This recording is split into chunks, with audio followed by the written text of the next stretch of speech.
پیش وقتا من کمتر سوالم جوابش میگم. الحمدلله شما مثال از خود گم نمیزنید. یکی من همین بسیار گروه ها میگردم.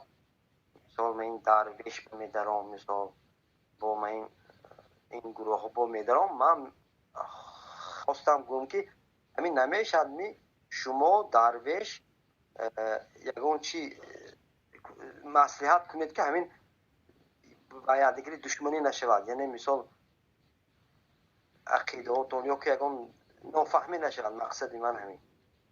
فهمیدم. بارک الله فیک. مقصد شما خیر است.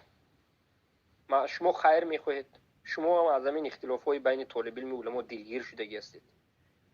بسیار آدم ها دلگیر هستند از این چیزها. به هیچ کس معقول نیست. مسلمان ها میخوان که علمای امت یک دسته باشد، جمع باشد، یک دیگر فهم باشد، احترام همدیگرش داشته باشد. و این چیز شما هم خواسته استودید که ما اینا از شما خیر میبینیم. یک دل شما دل خیرخواه است.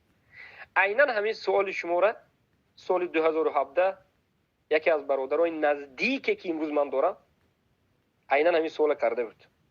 برادر نمیشود که شما با فلان طالب علم یک جا شوید، یک علاج کنید. جوابی همین 2017 داده را یک بار دیگر به شما میتیم. 2023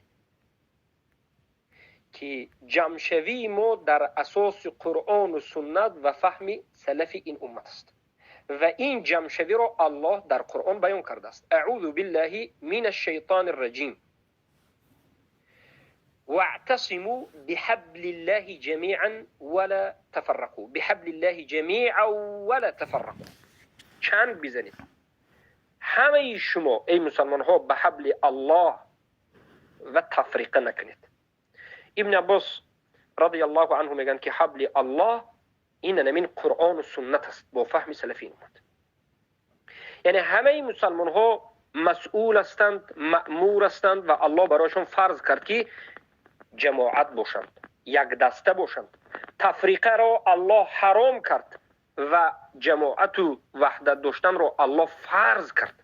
لیکن جماعت و وحدت در اساس چی؟ یک دستگی، یک دلی، یک پرچگی،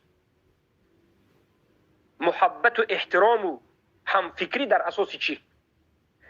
در اساس این که تو مرا احترام کن منم تو را احترام میکنم؟ نه، این اساس طاغوتی است. این یک یعنی نفس پرستی است. من تو کتی گاو زنم میکنم، تو من به گاو نزنم، من تو به گاو نمیزنم. از این میبرد که من نفس خودم میخوام که مشهور کنم. نفس پرستی طاغوت پرستی است. افرأیت من اتخذ الهه هوا. الله هوا پرستی این کار میکند. این نفس هم در بعض حالات اله میشود، رب میشود که به خاطر نفس انسان ها کار میکنند. خیلی که امروز میبینیم علماهای طاغوت پرست، علماهای سو به خاطر نفسشون شریعت دیگر کردن، همه جوش دیگر میکنن کدام وقتی که خواستند. ما این خیل دگوار و این خیل اتفاقیات و این خیل عهد کردن نمیتونیم به هیچ کسی، نه به درویشش، نه به غنیش، نه به دیگرش، به هیچ کس که بگویم که تو گپ نزن من گپ نمیزنم و یا خاموش باش خاموش میشه. این خیلی گپ نیست. ما میگویم بین ما و شما قرآن است. الله در قرآن که این کلام الله هست که الله وحی کرد و نازل کرد، در انمی قرآن الله میگوید اطیعوا الله و اطیعوا الرسول و اولی الامر منکم. ای مسلمان ها اطاعت کنید الله و رسول الله و علمای خودتون را و امرا را. فإن تنازعتم فی شیء، اگر شما در یگان مسئله بین همدیگر اختلاف کردید، مسلمان ها خواه عالم باشی، خواه طالب علم باشی، خواه یک مسلمان عادی باشی، اگر بین همدیگر اختلاف کردید فردوه الی الله و الرسول، اختلاف خود را به قرآن و سنت برید، به سوی الله، قرآن کلام الله و سنت رسول الله برید و حل کنید مسئله در اساس قرآن و سنت. اتفاق شما در اساس قرآن و سنت باشد.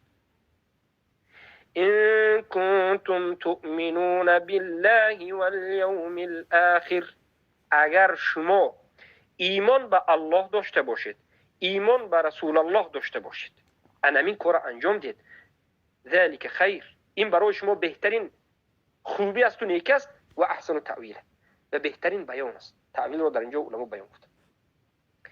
این منهج یک جا شدن منهج اختلاف را نابود کردن را الله در همین دو آیه بیان کرد. منهج یک جا شدن، ما همه امان در اساس چی جمع شویم؟ در اساس حبل الله. حبل الله چی؟ قرآن و سنت. هر کسی که بگوید که ما میخواهیم در اساس قرآن و سنت فهم سلف این امت یک جا شویم، ما همراه همون هستیم، میرویم، ما همراه همون هستیم، یک جا میشیم. فقط این شعار نباشد، فقط بگوید که قرآن و سنت با فهم سلف این امت بیاد و مدخلی ها برین، بعد شیخش از همه پیش دوند، از سلف هم پیش دوند، چخور خواهد کند؟ نه، حقیقی قرآن و سنت با فهم سلف این امت ما همراه همون هستیم. هر کسی که همین دعوا کتی به ما بیاد و بگوید که تو در فلان جا در فلان مسئله در اساس قرآن و سنت و فهم سلف خطا کردی و من سلف و من قرآن و سنت، ما قبول میکنیم و ما به حبل الله به قرآن و سنت چنگ میزنیم. پیامبر صلی الله علیه و سلم گفتند ترکت فیکم امرین لن تضلوا ان تمسکتم بهما. بعد از خودم به شما دو چیز گذاشتم، اگر به همین دو چیز چنگ زنید گمراه نمیشید. کتاب الله و سنت، کتاب الله و سنتی، و سنتی من مرحمت بیاید. همون کسی که شما همون جاهلی که همون دعوا میکنید که بیاید، مرحمت بیاید. در اساس قرآن و سنت ما میخواهیم که در اساس قرآن و سنت جمع شویم، نه در اساس دیوانگی صوفی ها، نه در اساس جهالت ماتریدی اشعری ها، نه در اساس طاغوت پرستی اونها. یک جا شویم که اونها چیزی بگویند و ما خاموش باشیم، نه توف بر اینها. ما قرآن و سنت به فهم سلف گفته رفته میگیریم. هر کسی که حق میخواد مرحمت، نمیخواد او حوالش به الله است. اگر در بین ما و اونها اختلافی هست، بیایید اختلاف رو در اساس قرآن و سنت باز حل کنیم. باز این سوره قرآن در اساس قرآن و سنت حل می شود. این چیز به دگواری مخفیانه فریبگرانه منافقانه حل نمی شود. همین است جواب ما.